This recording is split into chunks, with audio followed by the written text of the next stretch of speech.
Good morning, all. Hope everyone is doing fine there. Now, since our midterms are over, we have to continue further for the interns. Right?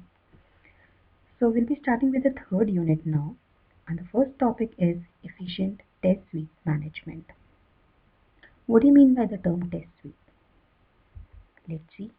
The basic terminologies that we have discussed earlier also. The first one is a test case. A test case is a set of inputs that checks the complete behavior of the system at one go. Now, for those test cases, what is important is designing these test cases in order to have effective testing rather than exhaustive testing, right?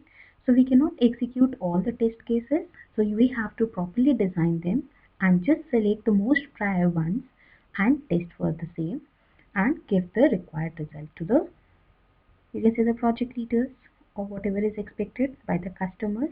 We have to fulfill that. Now we have done so many methods or the approaches to design these test cases, like white box approaches, black box approaches, regression test, static testing, right? We have done so many methods.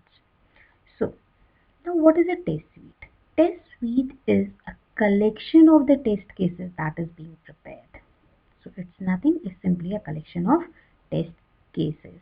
Now we know that when we are collecting all the test cases together, definitely the size will increase. And if the size is more, we know that we cannot execute all of them, right? So now our aim is to reduce the size of these test cases that needs to be tested by the tester. So how this can be done? So let's start with first see why the test suite grows. What is testing criteria? Testing criteria is a rule or collection of rules that imposes requirements on a set of test cases. The test cases we have identified, right, for a particular, say, the problem that is under consideration. So testing criteria would be what all things we need to be tested. So it becomes a very, very large, right? The test engineer measures the extent to which a criteria is satisfied in terms of coverage. Right? What is a coverage? It's a measure in terms of the requirement that are imposed. Like if it is statement coverage, for example, we've done that method statement coverage. So in statement coverage, it is stated that we have to design a test case in such a way that each and every statement is executed at least once. Right? So for executing each and every statement, we have to design the test case that none of the statement is skipped. So that is the coverage. We have to cover all set of statements in that particular code. Partial coverage would be, it is defined as the percentage of requirements that are satisfied. Say now, since there are limited resources, customer is expecting say 50% of the quality. He is not expecting 100% coverage or the quality. So partial coverage would be we have to just achieve that 50%. Right? So the percentage of requirements that are satisfied. What are test requirements? Test requirements are the specific things that must be satisfied or covered. For example, statement coverage. Each statement is the requirement there. Right? We need to test each and every statement. So statement becomes the requirement. Coverage criteria are used as a stopping criteria, like when to stop with the testing. If you don't have any stoppage criteria, the testing can be continued for a very, very long time. It may be indefinite in nature. We have to halt at some point. So this coverage criteria identifies that stopping criteria कि when a customer will be satisfied, I will be only testing all those requirements and stop at that particular point. Right?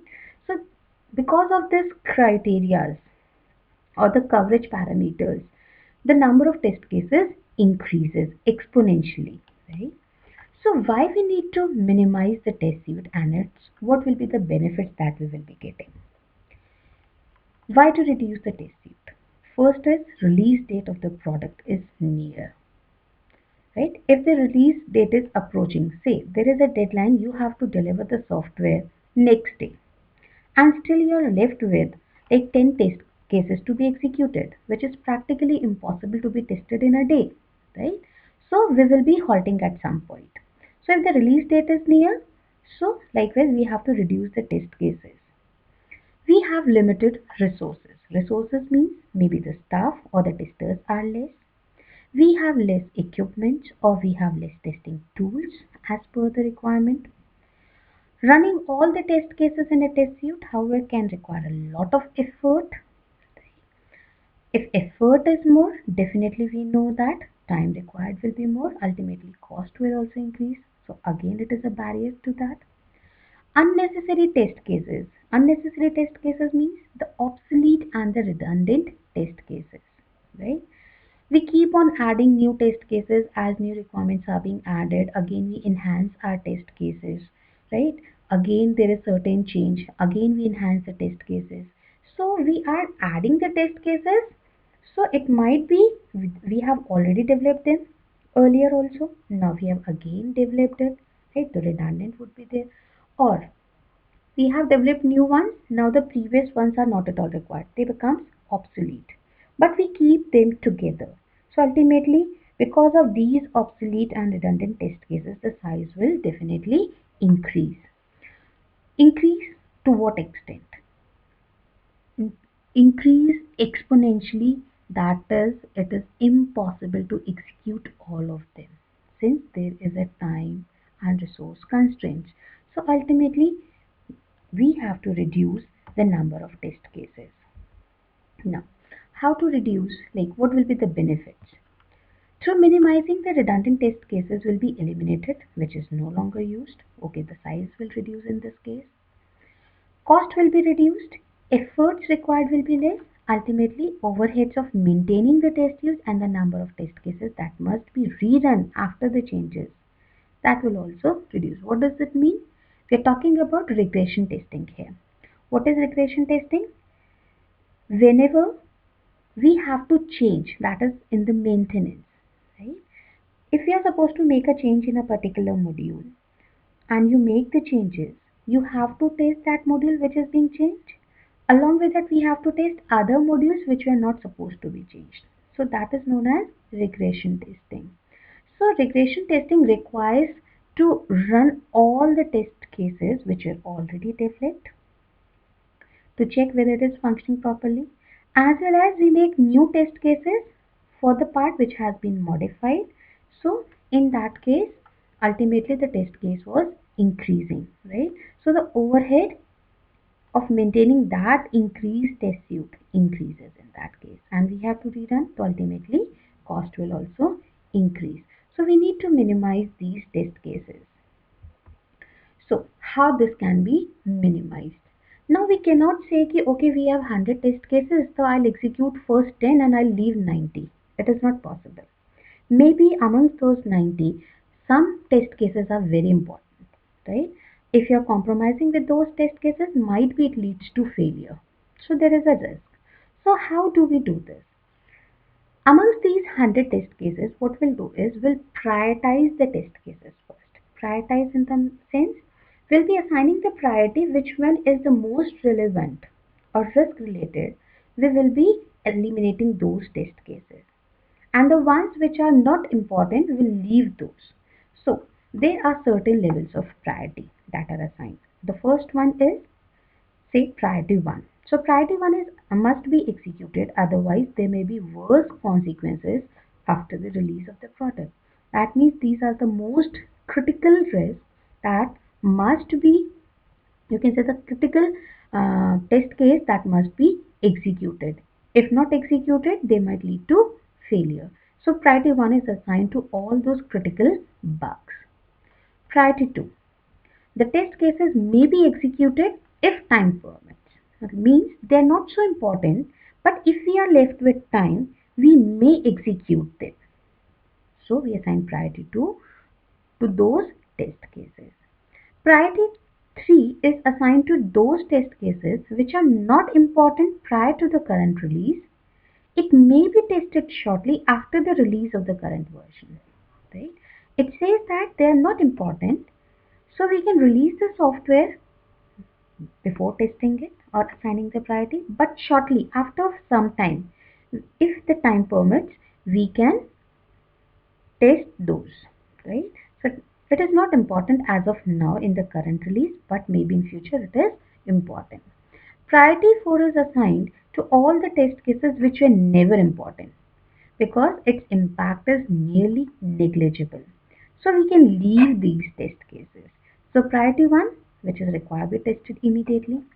Priority 2, if the time permits, then we execute them. Priority 3, not important in the current iteration, maybe in future. Priority 4 to those which has negligible impact. So this is how we assign the priority, and we try to decrease the number of test cases based on this. Now, goals of prioritization. Why we are prioritizing it? Testers or customers may want to get some critical features tested and presented in the first version of the software. It is clear. If you have most critical features, so we have to prioritize them and get it tested in the immediately. That is in the first version of the software. Prioritization can be on the basis of the functionality advertised in the market.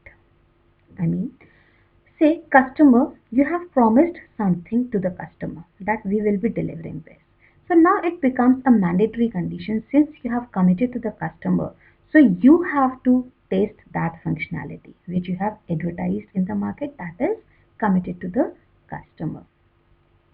The rate of fault detection of a test suite can reveal the likelihood of fault earlier. Right? So, rate of fault detection. Rate of fault detection means the frequency. How frequently you are able to detect the fault, right? If you are able to detect the fault, right, frequency is more. So there's a likelihood that more number of faults can be identified earlier. Increase the coverage of coverable code in the system. Right? What does it mean? What is coverage? You have to cover the maximum number of parameters. So if the coverage is more, so you have to prioritize the test cases in such a way that the coverage achieved is more. Increase the rate at which high risk faults are detected. So prioritize in such a way the frequency of identifying the high risk faults are there. Right? Increase the likelihood of revealing the faults. The probability should be high. Prioritize the test case in such a way that they are able to identify the faults easily. Their probability is high. So these are the goals of prioritization. Now, what are the types of test case prioritization? There are two types. The first one is a general test case prioritization, and the second one is a version specific test case prioritization. General purpose or general test case prioritization means in this prioritization, we prioritize the test cases that will be useful over a succession of subsequent modified versions of P without any knowledge of the modified version. Means ultimately you have say test cases prepared for a current version you are concerned, you are not concerned with the other modified version. You don't require knowledge of the other versions of that. While version specific means say you have a version P, some modifications has been done, we call it as P dash. So you have to take care of both the versions, like test cases will be prioritized based on these information of the version. For P, maybe the test case prioritization would be different. For P dash, the prioritization can be changed depending upon the case. Now, what are the techniques for prioritization? So, prioritization is important. So, definitely there will be certain optimized techniques that can be utilized. But prior to those techniques, we'll be discussing about the levels where this prioritization helps. So, prioritization for regression test suite, prioritization for system test suite. What is the difference? System test suite is like during the testing phase, we have identified test cases. So you have to prioritize all those test cases during the testing phase. While regression test suite is for maintenance. During the maintenance, once you make the changes, you have to again rerun all the test cases along with the regression test cases. So It may be required during the testing for the test and test suite. It may be required during the maintenance for the regression test suite. Now, the techniques. The first technique is coverage-based test case prioritization. Coverage-based means, for example, the first example we took is statement coverage. Test cases are ordered based on their coverage, right? So we have to prioritize those test cases or order them based on the coverage criteria. For example, the first one, total statement coverage prioritization. Let's see this example. Total statement coverage prioritization says is this orders the test cases based on the total number of statements covered. Simply we have to check if we have a test case, how many statements it is going to cover. Right? It counts the number of statements covered by the test cases and order them in a descending order. Right? Let's see an example. If T1 covers 5 statements, right? Test case 1 covers 5 statements. Test case 2 covers 3 statements and test case 3 covers 12 statements. So if you're supposed to arrange them in a descending order, so the prioritization will be according to the order. Since T3 covers 12 statements, so T3 will come first. Then again compare T1 5 statements and then T2 3 statements, right? So we are prioritizing them based on the number of statements they are going to cover. So first will be T3 because it checks 12 statements, then T1 for 5 statements, T2 for 3 statements. So this is what statement coverage prioritization is. It is simply counting the number of statements. Another method, additional statement coverage prioritization. Additional statement coverage prioritization means total statement coverage prioritization schedules the test cases based on the total statements it covers. However, it will be useful if it can execute those statements as well that have not been covered yet. That means few additional statements which are not covered, we try to cover all those also. Let's see with an example here. Say, we have a test case 1 which executes statement 1, statement 2, 7, 8 and 9. Test case 2 checks these statements. Test case 3 checks these statements. So how the priority will be assigned in this case? Let's see. Additional statement coverage prioritization iteratively selects a test case T1 that yields the greatest statement coverage. Fine. T1 is 1, 2, 3. It checks 5 statements, while test case 2 checks 7 statements and it checks 4 statements. So what is it? That yields the greatest statement coverage. Then select a test case which covers a statement uncovered by T1. Repeat this process until all statements covered by at least one test case. So we have to check. Okay, fine, it is checking this. We'll check for another test case which is going to cover statement number 3, 4, 5, 6. Additional statements which are not covered by this test case. For example, if we consider a table in the next slide, according to the total statement coverage criteria, the order will be total statement means the first method 2, 1 and 3 because the number of we have to count the number of statements it's covered. The maximum is in case of test case 2, then test case 1 and then test case 3. So according to the first method, the order will be in the descending order, that is 2, 1 and 3. But according to additional statement coverage, the order will be 2, 3, 1. Why 2, 3, 1? Maximum number of statements are covered here. And we have to check another test case which is going to cover the test cases which are not cover the statements which are not covered. So this method is not going to, this test case is not going to cover statement number 4 and 5. But test case 3 will cover at least statement number 4. Right?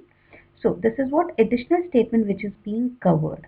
So the order will be 2 because maximum are here. Then 3 because it is taking one additional statement and then 1. So the order becomes 2, 3, 1. 2, 3, and 1. So this was about your additional statement coverage prioritization. Similarly, we have total branch coverage prioritization, which is going to cover the branches, additional branch coverage, which is going to cover additional branches also, and total fault exposing potential prioritization. That means we have to prioritize those test cases which has the capability of exposing the fault. Right? Let's see another method now. Risk-based prioritization. So the simplest one, risk-based prioritization means we'll be assigning the priority to the risk that is being identified using two parameters, that is probability and severity. If the probability is high of any fault or risk and the impact is also high, right? So we will be assigning priority to one. So priority is calculated as probability into severity. So if both the cases are true, priority assigned will be 1. But if one of the parameter is not there, say probability is high but severity is less, so why to assign the priority high? Impact is not much, right? We can deal with that. Or if the impact is more but probability is negligible, so it's of no use again assigning the priority and removing that, wasting the time, because it will never come true in your project. So this is how risk helps us in assigning the priority and continuing further. Another one is prioritization based on operational profile. This is one of the method which is actually not a prioritization, right? But the system is developed in such a way that only useful test cases are designed. So we not design say hundreds of test cases. Based on the operational profile, we only develop the important test cases only and we execute them. Since we are developing only the important test cases, so there is of no sense assigning priority. We have only say hundreds of test cases were possible, but 90 of them were useful. We just only developed 10 test cases only. We haven't identified 100 test cases. So if you have identified only 10 which are most relevant ones, so why to assign the priority in them? They are important ones and we have to execute all of them. So this is what prioritization based on operational profile. Then prioritization using relevant slices. Relevant slices means now if you are going to make the test case, you have all the test case and then you go for assigning the priority. You have to check the entire thing, right? The size of the software is very high. So what we do is we divide our program into slices, right? That means subparts are being identified and based on those subparts, we like you can say we assign the priority, right? This is known as slicing technique. If we can find the portion of a software which has been affected with the change in the software, then we can prioritize the test case based on this information. That means, say if you are making any change in the software, say in the regression, right, where the regression test is required, we are talking about the maintenance phase here.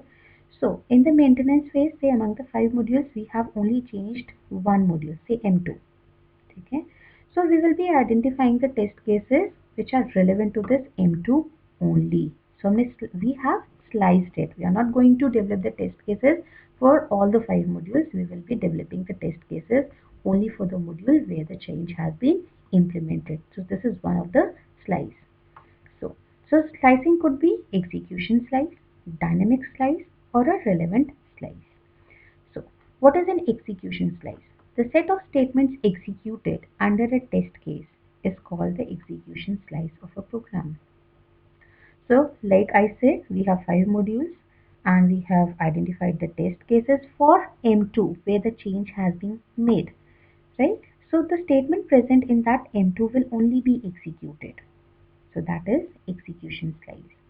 What is dynamic slice? The set of statements executed under a test case having an effect on the program output. Right? If you are making a change, it is going to impact the output that is coming. So that is known as dynamic. That is runtime. Relevant slice, the set of statements that were executed under a test case and did not affect the output, but have the potential to affect the output produced by a test as of now, it is not going to impact the output, but yes, it has the potential or the capability that it may affect the produced output by a test case. So that is known as relevant. It is important, but not right now. So then prioritization based on requirements. Right? Now, what are the requirements? The customer might set certain requirements, right? So we will be assigning the priority based on the requirements now, right? There are four factors for analyzing and measuring the criticality of the requirement. Say the first one says customer assigned priority of requirements. So if the customer himself has assigned the priority, that is, say we have identified five requirements. Among those five requirements, he said that the requirement number three is the most important one. So he himself has set the priority that I want this requirement three to be tested first. That is required immediately, right? So he scales them based priorities assigned based on the weightage given between 1 to 10 to each of the requirements. Higher the number, higher is the priority of that requirement. Then requirement volatility. Volatility means there are two concepts, volatile and non-volatile. So what is volatile? This is a rating based on the frequency of change of a requirement. Right? If the frequency is there, the requirement with a higher change frequency is assigned a higher weight as compared to the stable requirement. So, whatever is frequently changing, you have to assign the priority 1 to it and you have to test it because it is frequently changing. And it might, if there is certain change now and then, it might lead to error, right? So that becomes important. Whatever is the change, you have to test it. Then developer perceived implementation complexity. All the requirements are not equal on an implementation level. The developer gives more weight to a requirement which he thinks is more difficult to implement. So it depends upon the perception. It varies according to the person to person.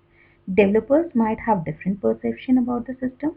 At the same time, you can see the customer might have different perception. Analyst might perceive it differently. So accordingly, the person whosoever is assigning the priority, right, based on his perception, he assigns the priority. So the developer here, it is said as gives more weightage to a requirement which he thinks is more difficult to implement. But if I say if it is during the development, okay, fine, it is there.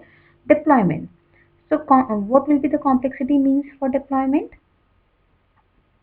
When which is difficult to deploy, install, right? Then the perceived reliability for that will be different.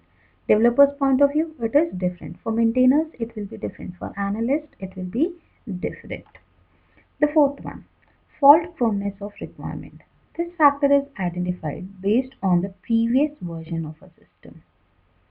If a requirement in an earlier version of the system has more bugs, that is, it is error prone, then this requirement in the current version is given more weightage. So what does it mean? We have different versions. Now we know that in the previous version we have identified a bug, right? It has more bugs. That means that is error prone, which has like it the like you see the condition is more errors can be created in that error prone. So in the current version, what we'll do, we'll take care of key. Okay, fine. In the previous version, it was error prone, so possibility is it might be error prone. More errors can be created in the current version, modified version of it. So we assign the priority 1 to that particular part, which is error prone. Thank you. If you have any problem, do let me know. I'll try to solve all the queries. Thank you guys.